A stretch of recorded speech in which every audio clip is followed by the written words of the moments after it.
time that was originally set for sentencing. I have received and reviewed the recommendation from probation with Ms. Johnson. She has not, we do acknowledge she has not completed the alcohol screening and assessment through Von Schwartz, and she did miss a test on July 1st. I did discuss this with her yesterday on the phone and advised her to go to community corrections as soon as possible to try to test. She informed me, "Welcome to another intense day in court, and this one's a roller coaster. Today, we're looking at a case where a judge's patience runs thin, a defendant's excuses run dry, and one missed test might just cost her everything. A single moment of forgetfulness, or a pattern of disregard for the law? You decide. Let's break it down. This is one courtroom moment you won't forget."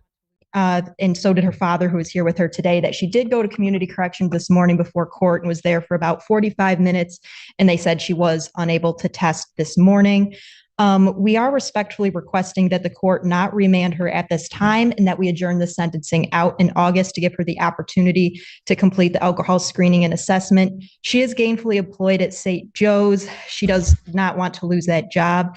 In the alternate, if the court is inclined to remand her in both speaking with Ms. Johnson and her father, our request would be to potentially allow that remand to happen a couple weeks in the future so she can take time off work at St. Joe's so she does not lose that job. Other than that, Your Honor, we respectfully request an adjournment of the sentencing. And Teresa Claire on behalf of probation.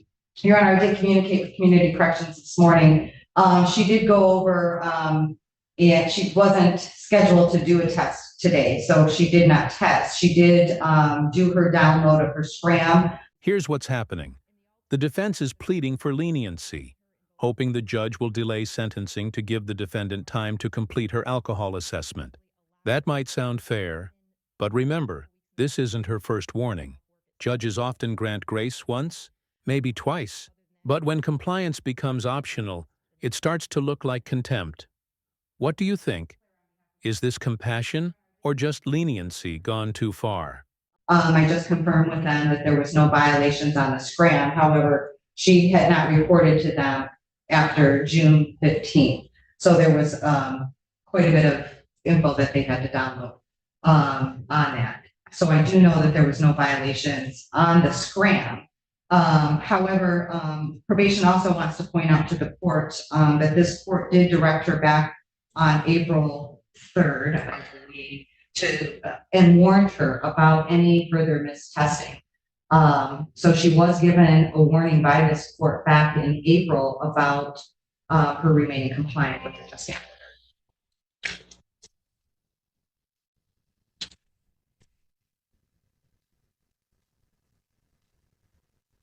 Why? What? Why'd you miss a test? I mean, I gave you a huge break back in April and just told you, just don't miss the test. And there it is. The judge's tone shifts. You can feel the disappointment. He's not angry, he's frustrated. This is the point where courtroom mercy turns into accountability. When he says, "I gave you a huge break back in April," that's the sound of a judge reminding a defendant that trust has limits. It's a tense moment, and for anyone who's ever faced a second chance, it hits hard. You remember that, right? Yeah. And then when you pled, why didn't you do your alcohol screening and assessment? Forgot to print it out. What? I said I forgot to print it out. Oh.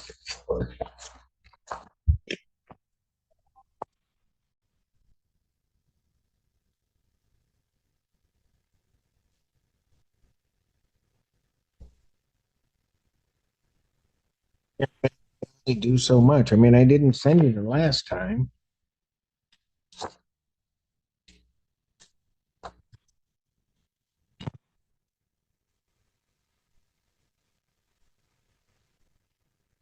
I'll re-refer to defendant to Von Schwartz for completion of her alcohol screening and assessment. Young lady, understand something.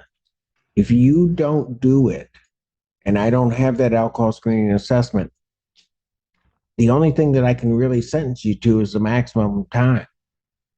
And I don't want to. Paper? What? The paper What? All the lists on it? This is where things take a serious turn. The judge warns her again, saying if she doesn't comply, he'll have no option but to send her for the maximum time. That's not a bluff. At this point, the courtroom mood shifts from negotiation to consequence. You can almost feel the father's heartbreak in the background, watching as his daughter's future hangs on one more missed step. Go to, what does that name stand for?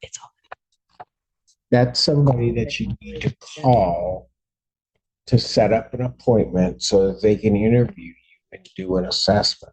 Okay. And Your Honor, my office, I know that the clerk's office sends things out. My office also sent an email to her on June 5th, which gave her the packet and the information for the alcohol assessment in addition to the information to complete the victim's impact.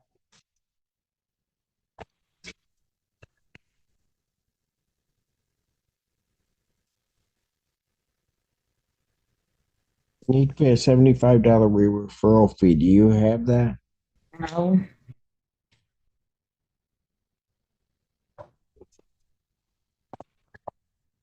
Adjourner sentenced at August 28, 2024, 9 a.m. Young lady, you are leaving me with no options. And I have a feeling that if you don't follow this, that I'm going to end up sending you for the maximum time. And right here, this moment with her father, it's gut-wrenching. He steps forward, trying to take responsibility, pleading with the court to understand she needs her job.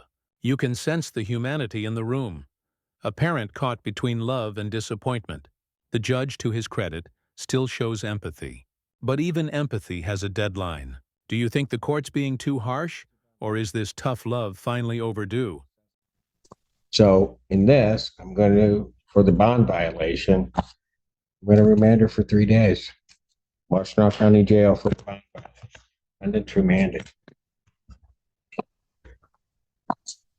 Just go. Is that Dan? Yes, Your Honor. Get her bag. Hang on one second. Go ahead, take her bag.